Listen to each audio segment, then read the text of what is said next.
Mesdames, Messieurs, bonjour, bienvenue sur Elvic TV. Il est 8 h en temps universel. Nous sommes le mardi 25 mars 2025. Merci de votre fidélité à la voix de la résistance panafricaine. Je suis Isaac Kofi depuis Bamako au Mali. Voilà. Alors, notre actualité, ou je dirais notre intervention du jour va porter sur plusieurs actualités. Mais avant cela, je vous invite à vous abonner massivement à Elvic TV si vous ne l'avez pas encore fait. Et n'oubliez surtout pas de cliquer sur la sonnette d'alarme, la clochette juste à côté pour recevoir les alertes et les notifications chaque fois que nous sommes en direct ou que nous postons une nouvelle vidéo. Sans trop tarder, rentrons dans le vif du sujet. En effet, comme vous le savez, la Côte d'Ivoire s'approche dangereusement de la date du 25 octobre 2025, date à laquelle doit se tenir l'élection présidentielle, censée élire un nouveau président, où les Ivoiriens vont choisir un nouveau président qui va présider aux destinées de ce pays, jadis prospère, qui faisait rêver plus d'un les 5 prochaines années. Alors, il y a en liste, pour le moment, ce n'est pas encore confirmé, mais tout porte à croire que Alassane Dramane Ouattara sera sur la liste des candidats pour un 4e mandat, un mandat qui est illégal et anticonstitutionnel, car la constitution de la Côte d'Ivoire stipule qu'aucun président ne peut faire plus de 2 mandats. Monsieur Alassane Dramane Ouattara, pour cela, se base sur la constitution votée. Voilà, une nouvelle constitution, selon lui, qui lui permet de se présenter à un 3e et à un 4e mandat. Une nouvelle constitution, donc, qui remet le compteur à 0. Mais les Ivoiriens ne l'entendent pas de cette oreille. Et puis, il faut ajouter que M. Ouattara refuse, en manipulant le Conseil constitutionnel, mais surtout la Commission électorale indépendante, que les autres acteurs politiques, et non des moindres, tels que le président Laurent Gbagbo, le président Guillaume Kibafori Soro et le président Charles Blé Goudé, participent à cette élection cruciale pour la stabilité et la paix en Côte d'Ivoire. En plus, des manigances sont observées depuis plusieurs mois sur le compte du président Tidiane Thiam, président du PDCI-RDA. Il pourrait lui aussi être éliminé de la liste des candidats potentiels qui prendront part à cette élection. Il faut reconnaître, il faut affirmer que M. Alassane Dramane Ouattara a été installé dans ses fonctions de président de la République de Côte d'Ivoire en 2011, le 11 avril 2011, précisément par la France, par l'entremise de Nicolas Sarkozy qui a ordonné le bombardement du palais présidentiel d'Abidjan par des avions de guerre et des hélicoptères d'attaque français. L'opération Licorne, à l'époque, qui était comme le bras armé de la force de maintien de la paix de l'ONU, l'ONUCI, en Côte d'Ivoire, a procédé donc à un coup d'État pour installer un président qui est vomi aujourd'hui massivement par ses populations, mais au-delà des frontières de la Côte d'Ivoire aussi. Il faut noter qu'Alassane Dramane Ouattara maille à partie avec tous les pays qui entourent la Côte d'Ivoire. Et aujourd'hui, le Ghana, qui était son allié, a changé de régime. Le nouveau président est plus ouvert aux idéaux du panafricanisme et s'est détourné d'Alassane Dramane Ouattara, même s'il lui a rendu visite il n'y a pas longtemps. Et la France, qui avait soutenu M. Ouattara en 2011, se détourne de lui. Le président de la République française, M. Emmanuel Macron, s'est dit trompé. Et en 2023, c'est donc à quelques mois de l'élection présidentielle qu'Alassane Dramane Ouattara, qui avait annoncé qu'il ne serait pas candidat, l'a informé qu'il se représentait parce que son candidat, Amadou Gon Coulibaly, était mort brusquement à Abidjan. Comment va-t-il justifier le 4e mandat? Il a eu 5 années pour préparer un successeur, mais il n'a rien fait. Alassane Dramane Ouattara se trouve actuellement en France pour demander le soutien de la France. Comme nous le disions dans nos éditions antérieures, les médias français ont reçu ordre de ne pas lui donner de temps d'antenne pour expliquer cette forfaiture qu'il s'apprête à faire en Côte d'Ivoire. La France qui se détourne donc de quelqu'un sur qui elle avait misé énormément est dans une impasse. Que faire s'ils ne soutiennent pas Ouattara? et que le chaos s'installe en Côte d'Ivoire, ils pourraient perdre leur influence, mais aussi leurs investissements. En soutenant Alassane Dramane Ouattara, on se met le peuple à dos. M. Ouattara dit qu'il n'a pas été installé par la France, mais nous avons fouillé les archives et les archives disent le contraire. La France est plus déterminée que jamais à installer Alassane Ouattara à la tête de la Côte d'Ivoire. Mais la France ne veut surtout pas prêter le flanc à la critique selon laquelle elle outrepasse le mandat que lui a confié les Nations Unies pour être l'instigatrice, l'organisatrice du renversement de Laurent Gbagbo. C'est pourquoi elle se contente de prendre acte de la décision d'Alassane Ouattara d'intervenir militairement pour renverser son adversaire. En tout cas, moi, je ne me souviens pas que la France ait mené de combat pour la Côte d'Ivoire. Laurent Gbagbo et son épouse ont leur destin entre leurs mains. Si avant la fin de la semaine, ils n'ont pas quitté le poste qu'il occupe, Laurent Gbagbo, ils seront nommément sur la liste des sanctions. En tout cas, moi, je ne me souviens pas que la France ait mené de combat pour la Côte d'Ivoire. Ils sont les premiers à patrouiller dans le nord d'Abidjan depuis le départ de Laurent Gbagbo. Très vite, les premiers stigmates de la bataille. Quelques kilomètres plus loin, dans le quartier de Cocody, des véhicules abandonnés attirent l'attention de la patrouille. En tout cas, moi, je ne me souviens pas que la France ait mené de combat pour la Côte d'Ivoire. Faut débarquer, fouiller les véhicules. C'est les forces pro-Gbagbo qui ont tout abandonné sur place lors de l'arrivée de l'ONU et de la force Licorne. En tout cas, moi, je ne me souviens pas que la France ait mené de combat pour la Côte d'Ivoire. Avertis de la découverte, les hommes d'Alassane Ouattara repartent avec plusieurs véhicules ennemis. Les armes, elles, seront confiées à l'ONU. En tout cas, moi, je ne me souviens pas que la France ait mené de combat pour la Côte d'Ivoire. Pas besoin de voir, et puis l'ONU récupérera tout ça. Bien pris. Mais il est temps de repartir. Une grêle de tirs s'abat à proximité. Les derniers soubresauts de la bataille d'Abidjan. En tout cas, moi, je ne me souviens pas que la France ait mené de combat pour la Côte d'Ivoire. L'armée française intervient à Abidjan aux côtés des forces de l'ONUCI contre les derniers bastions de Laurent Gbagbo.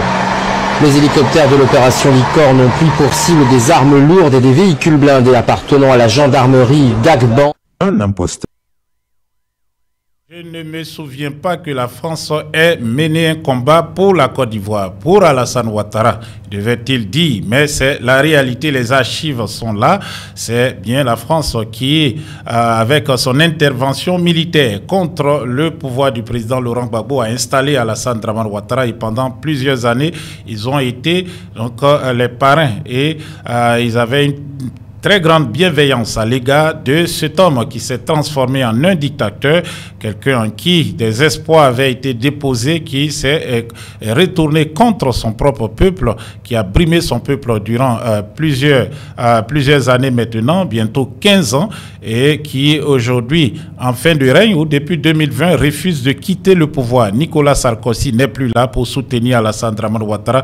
Emmanuel Macron semble hésiter pour accorder son soutien à un dictateur qui, malgré les nombreuses ressources financières qui lui ont été accordées par la communauté internationale via les banques commerciales et aussi les institutions de financement multilatérales, n'a pu faire décoller ce pays. La Côte d'Ivoire fait partie aujourd'hui des pays où l'indice de développement humain est le plus faible dans le monde, pas seulement en Afrique et dans le monde. Aucune école ivoirienne n'est classée parmi les meilleures écoles du monde, les meilleures écoles d'Afrique, même pas du monde, veuillez m'excuser. La Côte d'Ivoire donc plonge de jour en jour et les Ivoiriens fuient par milliers, voire par centaines de milliers la misère qui sévit en Côte d'Ivoire. Nous n'avons pas d'emploi. On n'a rien, on ne fait rien. Nous sommes là, comment on se débrouille sur la route même, difficilement, il n'y a rien. Nous avons des diplômes, on a ici, ça ne va pas. Alors, solution trouvée par la plupart d'entre eux, fuir, partir vers une terre certes inconnue, mais où la vie serait bien meilleure, l'Occident. Pour eux, c'est l'Eldorado. Italie, France, Allemagne, Angleterre. Pour ces jeunes, la qualité de vie dans ces pays est celle dont ils rêvent. Où nous, on sait qu'on peut réussir facilement, c'est là-bas. Émigrer clandestinement, oui, c'est leur décision. D'autres y sont parvenus, pourquoi pas eux? Partir par la voie légale, non, trop long, trop coûteux, avec beaucoup de risques d'échec. Le chemin choisi pour rallier l'Europe est pourtant périlleux et dangereux. Il est passé par le Mali. Mali maintenant, bon, j'ai traversé le désert pour rentrer en Algérie. Nous avions passé d'abord dans le désert, vraiment. Là, on a fait au moins 2 jours sans de l'eau. Il y en a un qui était avec son petit frère, peut-être par soif. Il est décédé. Même s'ils sont conscients de la dangerosité du voyage, leur détermination prend cependant le pas sur la raison. Les candidats au voyage ne se laissent pas décourager par ceux qui l'ont tenté avant eux et qui sont revenus effrayés par la certitude de la mort. Dans 2 jours, là, je suis prêt à partir même sur l'eau. Il n'y a pas l'air, mais avec ça, on sait qu'on ne peut pas arriver en Europe. En Europe, là-bas, c'est un peu, on va s'avancer. C'est pas moi, il n'a pas encore l'argent. Je vais partir avec tout mon village même. De Daloa à Paris ou en Italie, le chemin est long. Le nombre d'intervenants aussi. Des intervenants pour qui le business est rentable. Cela au grand désarroi de familles entières qui s'endettent la plupart du temps pour supporter les frais de voyage du fils, du frère, de la sœur ou de l'époux. J'ai pris 500 000 francs de ma maman pour voyager en Libye avec ça. C'est avec le soutien des parents. Il y a certains parents même qui vont jusqu'à enlever les enfants à l'école et puis bon, ils financent. Et ils font partir les enfants sur l'eau. Les Camorassiens sont au début de la chaîne, ils sont incontournables. Inous en est un, il est passeur. Son réseau est selon lui l'un des plus sûrs de la région. On décide le prix avec les parents. Bon, avant on prenait 1 200 000, maintenant on a 1 million maintenant. Notre Camorassien est parfaitement informé des dangers du voyage, mais pour lui, il ne fait que venir en aide à de jeunes ambitieux qui souhaitent réaliser leurs rêves. La route là même là, une fille, si tu apprends la route là, dis-toi que non, si tu vas arriver en Italie, ils vont te violer. Ils vont sortir de toi, mais ça c'est obligé. Daloa serait-elle la plaque tournante de ce phénomène? En tout cas, le départ volontaire mais illégal vers l'Europe intéresse. Jingle. Breaking.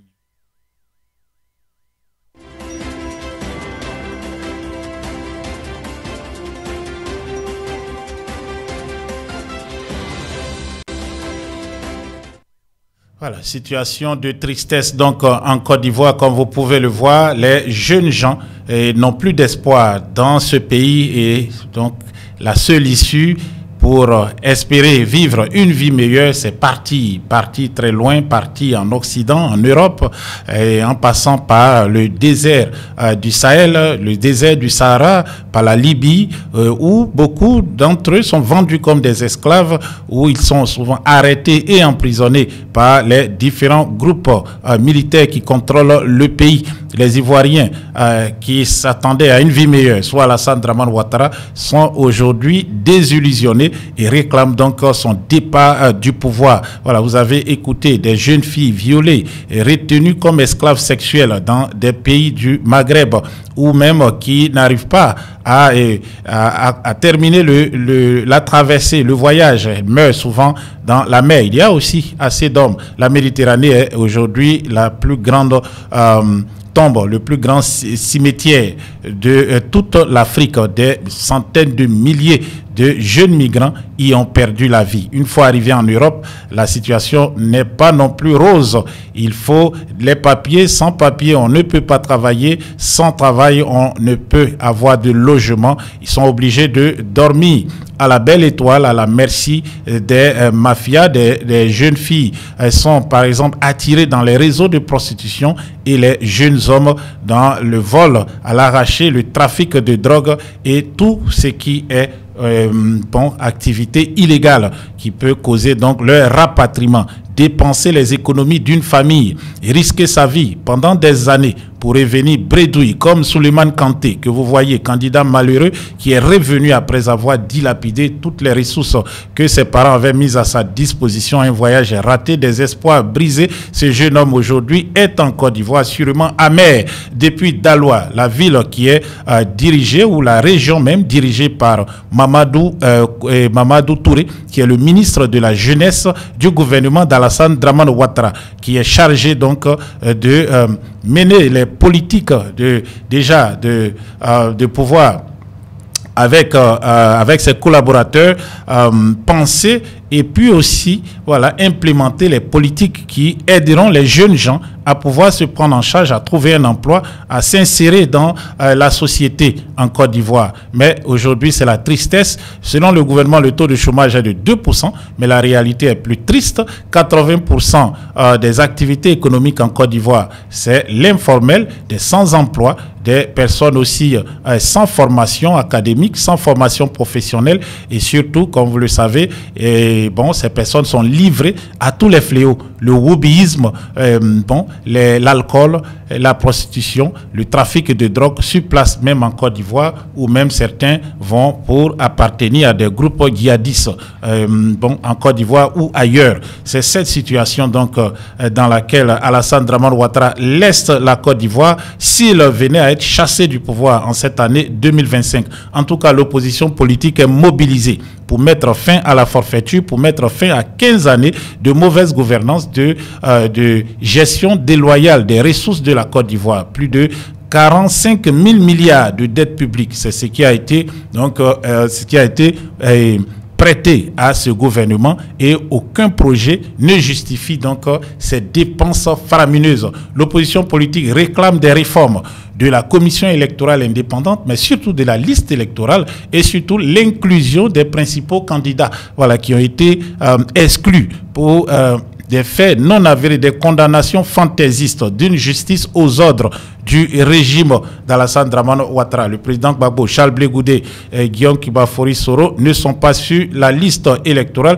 Quant au président Tidiane Thiam, il y est maintenant, mais on ne sait pas qu'est-ce qui va se passer depuis plusieurs semaines, voire des mois même. Le régime du RDA, via ses sous-traitants sur les plateaux de télé et aussi dans les journaux qui ont été créés avec l'argent du contribuables pour raconter des mensonges, ont fait valoir que le président Thiam ne serait pas ivoirien. Après donc la rénonciation à sa nationalité française, ce monsieur serait aujourd'hui un apatride. Donc dans l'impossibilité de compétir pour la présidence de la République de Côte d'Ivoire. Le RDA, via des artifices, par exemple, des personnes qui sont manipulées, des personnes du PDCI ou qui étaient du PDCI, manipulées pour saisir la justice sur la gestion du président Thiam, sur même son accès à la présidence du PDCI RDA. Des personnes telles que Valérie Yapo sont à la tâche.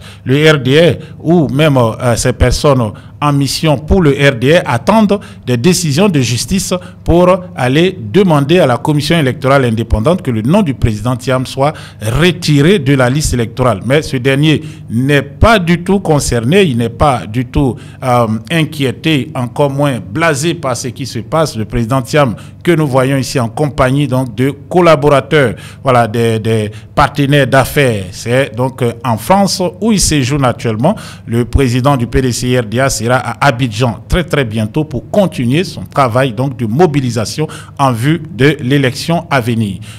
Donc pendant ce temps, à Abidjan, ce n'est pas la sérénité. Le RDA sait que la partie tire à sa fin et ce sont des menaces qui sont proférées par des partisans, des microbes souvent payés. Les microbes, pour nos frères qui ne sont pas des Ivoiriens, ce sont des enfants dits en conflit avec la loi, des jeunes voyous, des délinquants, souvent des adultes, des pères de famille délinquants qui ont été des rebelles aujourd'hui désabusés, qui sont instrumentalisés, utilisés pour invectiver, pour insulter et surtout pour menacer l'opposition politique.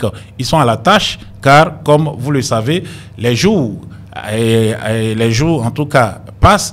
La date fatidique donc d'octobre 2025 approche à grands pas. Écoutez, ce dernier, c'est encore un des voyous du RDA qui, après avoir traversé la Méditerranée, a oublié qu'il s'était rendu en Europe pour espérer améliorer lui personnellement sa condition de vie, mais surtout aider sa famille à rester en Côte d'Ivoire. Il est là-bas en Europe pour faire de la politique, surtout pour invectiver et pour menacer les opposants politiques. Personne ne sort. Non, personne ne sort cette fois-ci. Et puis, ce qui me plaît dans tout ça là, les Ivoiriens disent, les frères, que rester tranquille. Si PPACI ça a mis cette fois-ci, on va pas dire tout ici, hein. Donc moi, j'ai dit à les enfants de ne pas s'amener. Les enfants, Gbagbo ne sera pas candidat aujourd'hui, il ne sera pas candidat demain. C'est pour ça son nom est sorti. On dit il ne sera pas candidat. Et c'est fini. Il n'aura pas son nom. Et vous dites que vous allez sortir le 4. Et si vous touchez quelque chose, vous allez sentir RADP. Ils ont dit comme ça, tu vas voir. Et même là, la commune même qui doit faire mouvement pour Gbagbo Laurent, il sait qu'il est dans le problème.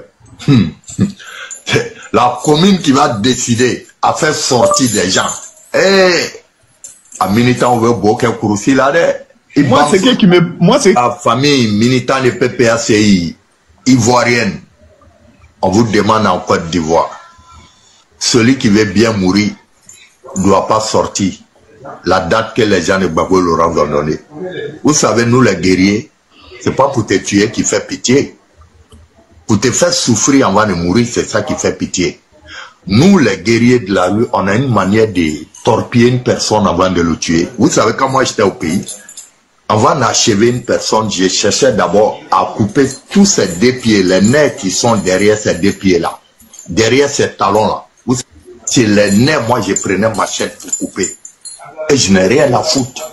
Il y a plein de personnes qui sont en Côte d'Ivoire aujourd'hui, ils sont handicapés. C'est moi qui fais. Voilà comment je vous dis, les militants de Gbagbo Laurent, moi, ils ne me peuvent pas perdre. J'ai cette personne.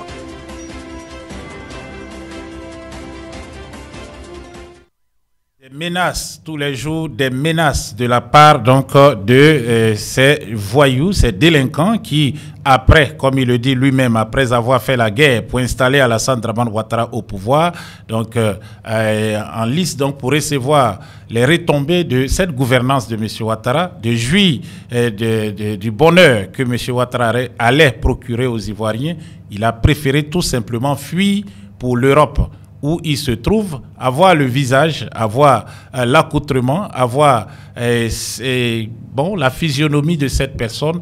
L'on peut dire aisément que cet individu vit une situation très très difficile dans l'Hexagone.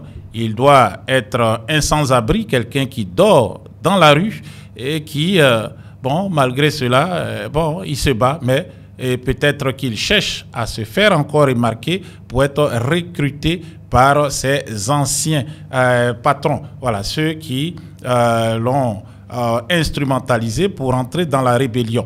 Quant à ce qu'il dit, il sera le seul responsable. Donc, au moment opportun, il apportera des preuves. Il apportera des preuves, ou bon, qu'est-ce que je suis en train de dire? Bon, au moment opportun, ses victimes, sûrement, le reconnaîtront. Ce n'est pas à lui d'apporter les preuves. Celui qui accuse, qui apporte les preuves. Ses victimes le reconnaîtront et il pourra rendre compte devant la justice. Même en France, les crimes contre l'humanité, je le rappelle, sont des crimes imprescriptibles. Voilà, ce sont des crimes qui ne sont jamais effacés et toute personne qui s'est rendue coupable de crimes contre l'humanité, de meurtre, répondra quel que soit le temps que cela prendra.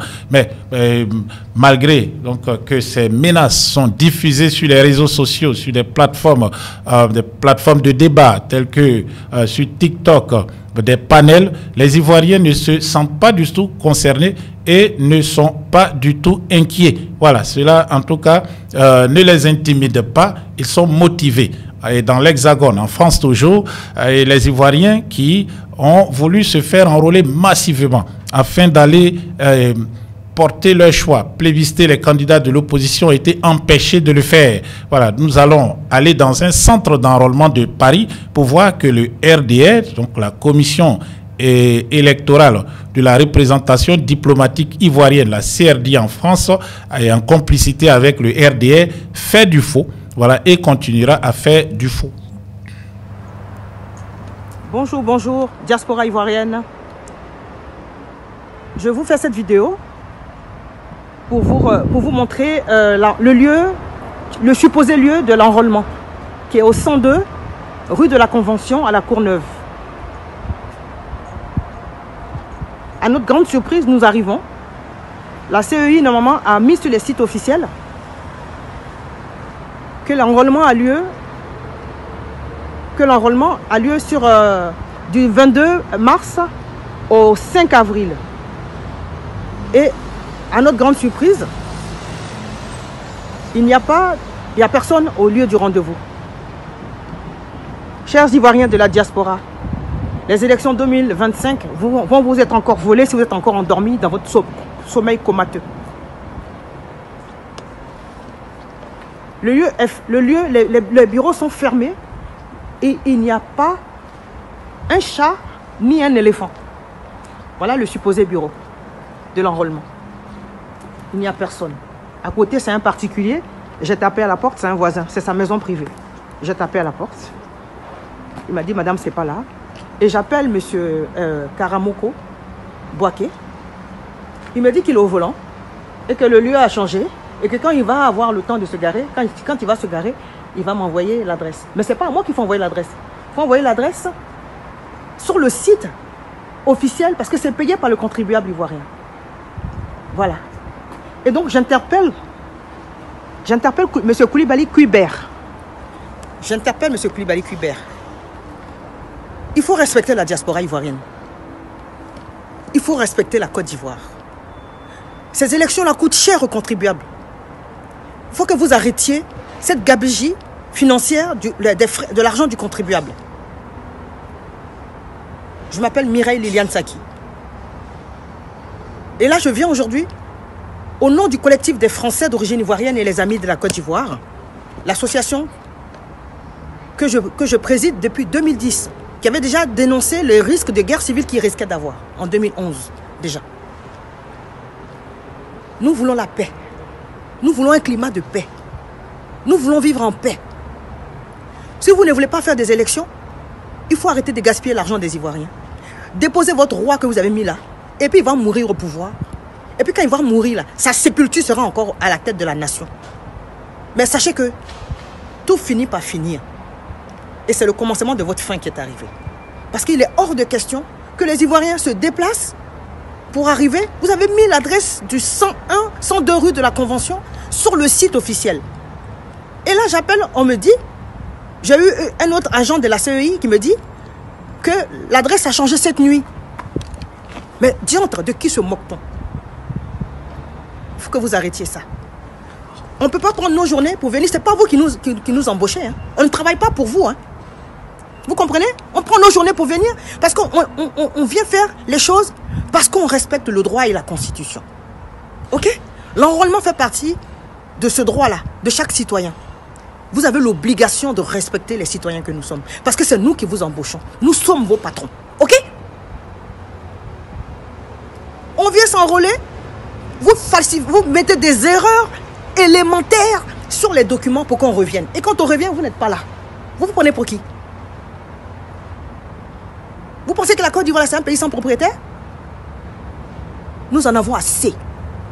Koulibaly Kuibert, cette vidéo-là, c'est pour vous. Et j'interpelle Mme Koulibaly Kuibert. Dites à votre mari, là, que de respecter la Côte d'Ivoire. Parce que quand ça va commencer, là, quand ça va commencer, on ne pleure pas, hein. Quand ça va commencer, on ne va pas pleurer, hein. On est en train de vous dire. Quand ça va commencer, vos enfants ne seront pas épargnés. Vos femmes ne seront pas épargnées. Parce que vous n'avez épargné aucun enfant de la Côte d'Ivoire. Vous n'avez épargné aucune personne âgée de la Côte d'Ivoire. Vous n'avez épargné aucun homme de la Côte d'Ivoire. Vous n'avez épargné aucun papa de la Côte d'Ivoire. Vous êtes venu lors de la conférence en Haïti. Vous avez nargué le peuple ivoirien. Au salon Hoche. Tout commence par finir et tout finira par finir. Au nom de la paix, je vous laisse ce message pour dire que nous voulons la paix ici à la diaspora. Si vous avez décidé de frauder les élections comme vous avez fait en 2010, lorsque Gbagbo avait gagné et puis la France a annulé les élections, les résultats de la diaspora de France là, cette fois-ci là, ça ne se passera pas comme ça. Et si ça continue comme ça, vous n'allez plus venir en France ici pour venir nous narguer. Parce que vous allez rester dans votre temple là-bas que vous avez créé là. Vous allez rester dans une prison à ciel ouvert là-bas. Si la Côte d'Ivoire est bien, vous allez rester là-bas. Vous n'allez pas venir vous soigner ici. Et vous n'allez pas venir scolariser vos enfants ici. Il faut savoir respecter les Ivoiriens. Les Ivoirois. Parce qu'on n'est pas des Ivoiriens. Nous, on voit tout. Ok? À très bientôt. C'était Mme Mireille Liliane Saki et Chiman, présidente du collectif des Français d'origine ivoirienne et les Amis de la Côte d'Ivoire, autrice.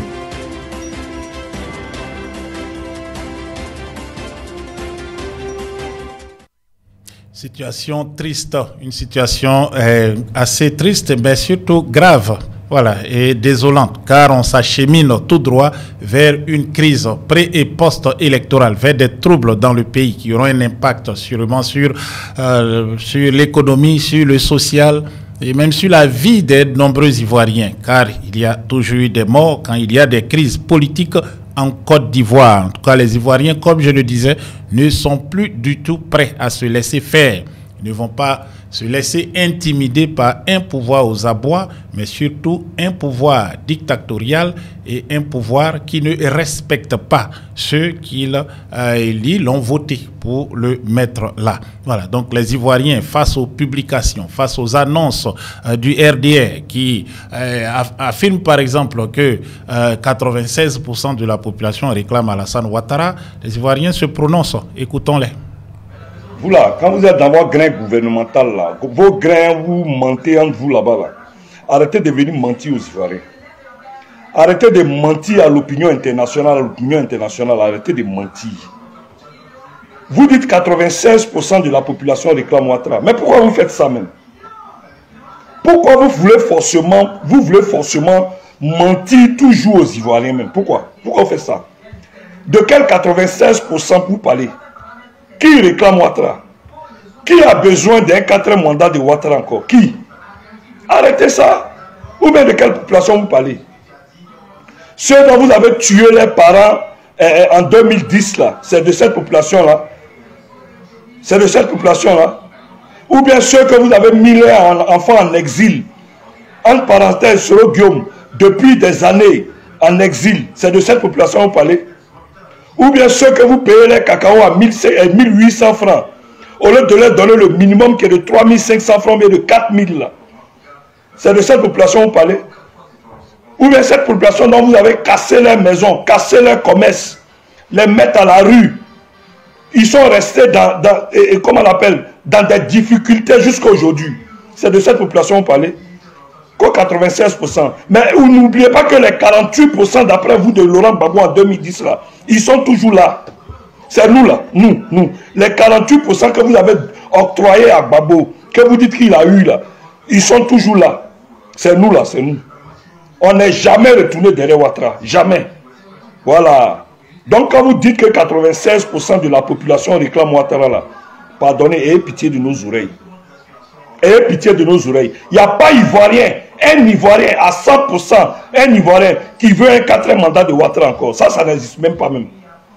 Peut-être c'est entre vous là, votre grain là, à la présidence là, votre petit grain là, c'est vous qui réclamez Ouattara pour pouvoir manger encore. Sinon, il n'y a pas Ivoirien qui veut Ouattara. Arrêtez de mentir aux Ivoiriens, qu'au 96%. S'il y a une population qui réclame Ouattara là, peut-être c'est à Kong. C'est à Kong, chez lui là-bas. Et là-bas même, j'en doute. Regardez-moi, ils disent 96%. Mais vous avez mis les 48% de Gbagbo que vous l'avez octroyé en 2010 là. Ah donc vous pensez que ceux-là, ils sont venus derrière vous quoi. Vous avez menti, hein. Ne cherchez pas à faire votre bagage pour quitter. Ah manière, on n'est pas là pour s'amuser. Tu t'amuses, on t'allume. Tu es un obstacle, on t'allume. Arrêtez de mentir aux Ivoiriens. Maintenant là, chacun a sa télévision. Chacun a sa télévision. Vous allumez pour vous, vous nous mentez. Nous aussi on vient allumer pour vous. Pour nous là, pour vous contrarier.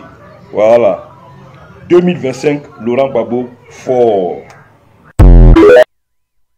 Voilà. En tout cas, les opposants ou même les Ivoiriens dans leur ensemble sont déterminés. Je vous annonçais hier nuit que les enseignants s'apprêtent à aller en grève la semaine prochaine.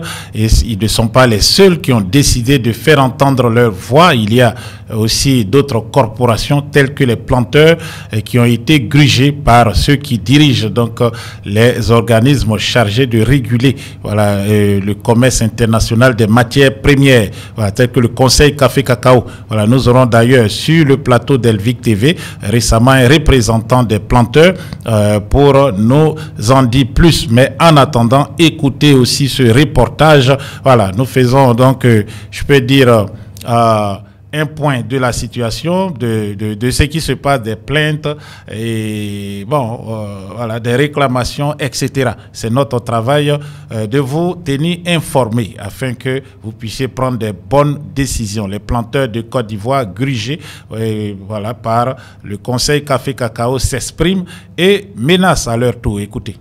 En Côte d'Ivoire, la coordination nationale du monde agricole, conduite par son président Bilé Bilé, a organisé récemment une conférence de presse à la Maison de la Presse au Plateau, avec pour objectif donner de la voix quant à la gestion des 17 milliards de francs CFA de fonds Covid alloués aux agriculteurs. Ce fonds, qui devrait servir à soulager les agriculteurs suite à la crise Covid, n'ont jamais été reçus par les concernés, disent-ils, et réclament ces fonds en exigeant également un droit de regard sur d'autres fonds gérés par le Conseil Café Cacao, leur fêtière qui jusque-là oppose un non-recevoir, confie le président de la coordination Bilé Bilé. Ami Korobara et Christian Guilly nous informent. C'est une salle pleine d'agriculteurs venus de différentes localités qui ont pris part à ce qui était censé être une conférence de presse avec des journalistes. La raison de leur présence aux côtés du président de leur coordination ce mardi 11 février, ce sont les 17 milliards de francs CFA du fonds Covid alloués aux agriculteurs qui jusque-là ne sont pas encore tombés aux mains des véritables bénéficiaires, selon Bilé Bilé. Le fonds Covid, nous remercions le président de la République et c'est moi-même qui ai déposé le courrier à son domicile. Le fonds Covid, c'était un montant de 13 milliards et nous avons déposé le dossier à son domicile à 15 heures. Et le soir, il appelle le Premier ministre Patrick Hachi et le ministre Agumane, donner les 17 milliards des producteurs. Donc nous avons eu un plus de 4 milliards. Et cet argent, nous étions 14 leaders dans toute la Côte d'Ivoire de Café Cacao. Et nous avons travaillé en harmonie avec le Conseil Café Cacao, avec le DG. Et le DG, nous avons proposé une clé de répartition. Le DG était partant. Et après, il a rejeté. Et lui-même, il a logé les fonds à la Banque du Trésor. Et à la Banque du Trésor qu'il a logé les fonds, c'est lui qui fait les listes pour déposer à la Banque du Trésor. Aujourd'hui, il y a un manque à gagner de 9 milliards, où c'est des fausses coopératives qui ont bénéficié de cet argent. Nous demandons qu'on nous donne la liste des bénéficiaires, on nous menace encore de mort. Après plusieurs actions entreprises auprès du Conseil Café Cacao, leur fêtière, qui n'ont pas abouti, leur coordination a saisi les avocats d'ailleurs présents à cette conférence afin de défendre leurs droits. Nous irons au bout nous irons jusqu'au bout pour la manifestation de la vérité. Où l'argent des producteurs est rentré là, il faut que nous on aille chercher et nous irons chercher. Il y a plus d'1 million de producteurs Café Cacao, ne peut pas nous tuer tous. En dehors de la gestion du fonds Covid qu'il dénonce, la coordination exige également un droit de regard sur le FIMR, Fonds d'investissement en milieu rural, et le DUS, droit unique des sorties, une taxe prélevée sur le kilogramme du café cacao. À travers cette conférence, les agriculteurs réunis au sein de la coordination nationale du monde agricole de Côte d'Ivoire espèrent faire entendre leur voix.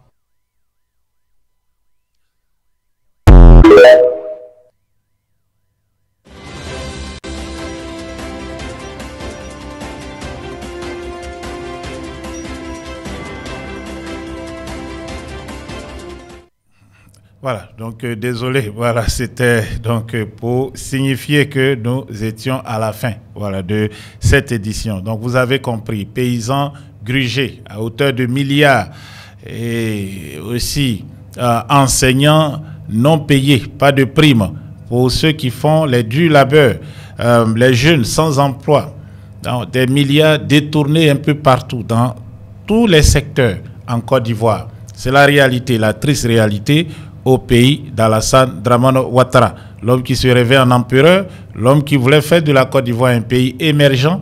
Il a au contraire immergé la Côte d'Ivoire à des profondeurs. Il faudra beaucoup d'années de travail à la nouvelle équipe qui s'installera, si peut-être il y a une transition qui s'installe dans quelques mois dans le pays, ou même à la suite d'une élection, si le régime décide de changer, chose que nous ne croyons pas qu'elle interviendra sous la gouvernance Ouattara. Bon, s'il décide de changer, on pourra aller à l'élection. Et puis, celui qui gagnera cette élection va se mettre au travail pour le bonheur de tous les Ivoiriens. Voilà, c'est ici que nous nous arrêtons pour maintenant, pour cette heure, cette première matinale. Donc, nous vous invitons, si vous n'êtes pas encore abonné à Elvic, de le faire afin donc de participer à nos lives où nous donnons la parole à nos auditeurs, à nos web spectateurs et téléspectateurs à partir de 21h, 20h30 GMT pour ensemble décortiquer l'actualité politique. Donc merci une fois de plus de votre fidélité. Merci d'être resté là durant donc disons cette demi-heure et plus pour nous écouter. À tout à l'heure, c'était Isaac Kofi depuis Bamako pour Elvic TV Résistance.